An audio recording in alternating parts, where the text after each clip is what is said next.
Hey everybody, Justin Willits here with Hart again. I want to talk to you about our second public workshop for the BRT meeting, the Arterial BRT project. Just a reminder, our study goals were to improve safety and operating conditions along the corridor, improve connectivity for our east-west routes, improve local transit access for communities between USF and downtown Tampa, including bicycle and pedestrian connectivity, and signalized crossing improvements as well. As a reminder, bus rapid transit is generally a bus that operates like a train or has its own right-of-way or exclusive guideway, we often call it. It keeps the bus from getting stuck in traffic or clogging up traffic, and really keeps the bus on time, makes it reliable and more predictable for our customers. So we really want to focus on this being a great solution for our area. Some of the elements that define bus rapid transit are station branding, really nice lighting, level boarding so that wheelchairs and mobility challenged individuals can get on and off very easily. Real-time arrival is also a trademark of BRT and rail service for that matter. One of the examples we have here is what our station could look like.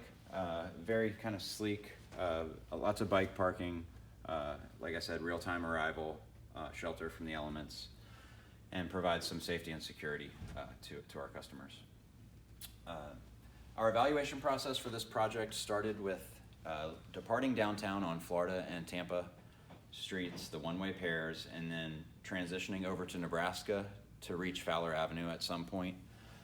We screened out 17 different alternatives and arrived at 3 preliminary alternatives for Waters, Lineball, and Palm Avenue. We screened out Palm Avenue due to the duplication with the existing Metro Rapid service, and then broke the corridors down further in 10 different measures, and finally landed on the Lineball Avenue alignment.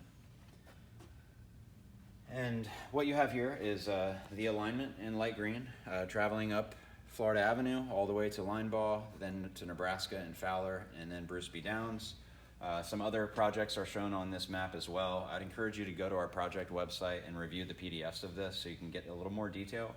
But we are coordinating heavily with the T-BARTA Regional Rapid Transit Study, the Heights Mobility Study, Fowler Avenue Multimodal Corridor Study, and the streetcar extension, which is way down in the south end in downtown and Tampa Heights.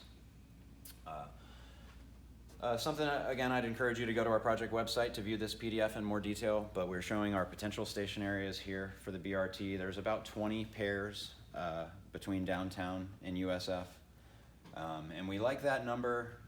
There may be 1 or 2 more, but we like that number because we've got a pretty good estimated travel time, which I'll talk about in just a moment.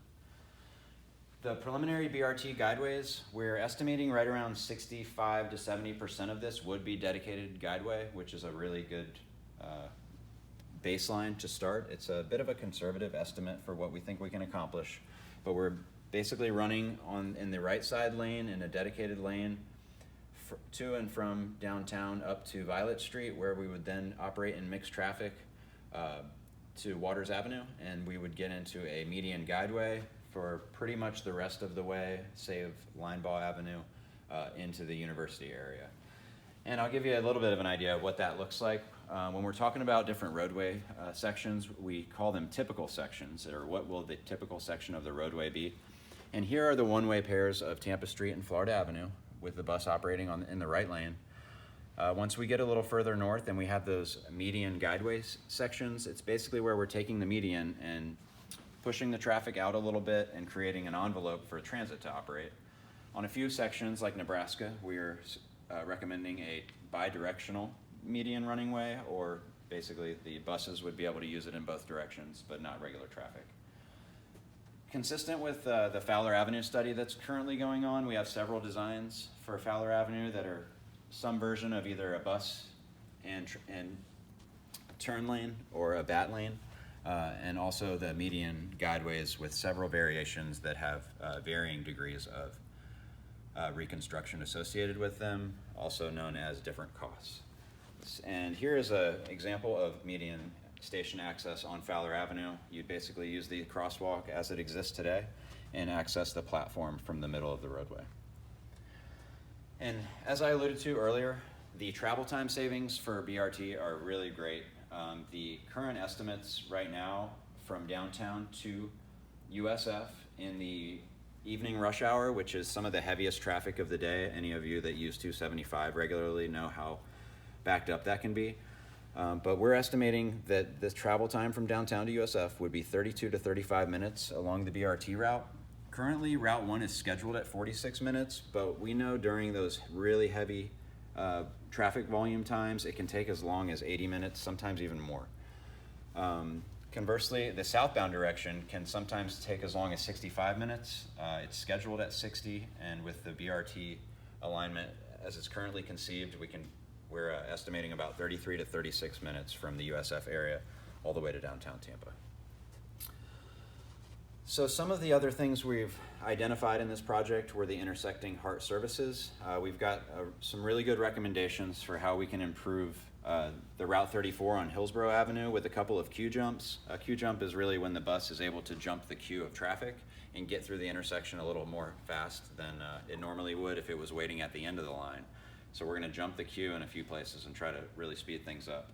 Route 34 is one of our most frequent services. It's every 15 minutes. It's heavily trafficked, and a lot of our customers are on that route every day.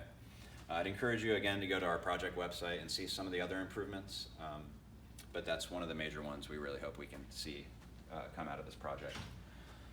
One of the other things we were tasked with looking at were non-motorized connections for bicycles and pedestrians. We know that accessing our services are primary importance for us to get our customers to and from the bus safely, not only on the bus and to their destination safely. So we've focused a lot of our recommendations and done a lot of work identifying sidewalk gaps, bicycle gaps, and where those connections make the most sense near our highest ridership stops. And again, I'll point you to our website to look at those in a little more detail. So after this public workshop, we are going to take a phase 2 recommendation where staff is either going to recommend going for an FTA or Federal Transit Administration capital grant, or we can pursue some smaller projects and maybe do some of those queue jump type treatments, maybe some station area development, and improve the service as it exists. And with that, we'll probably come back to you once we make that decision and have a workshop with our board, and we'll talk about what's next for HART and our BRT project. So thanks for tuning in.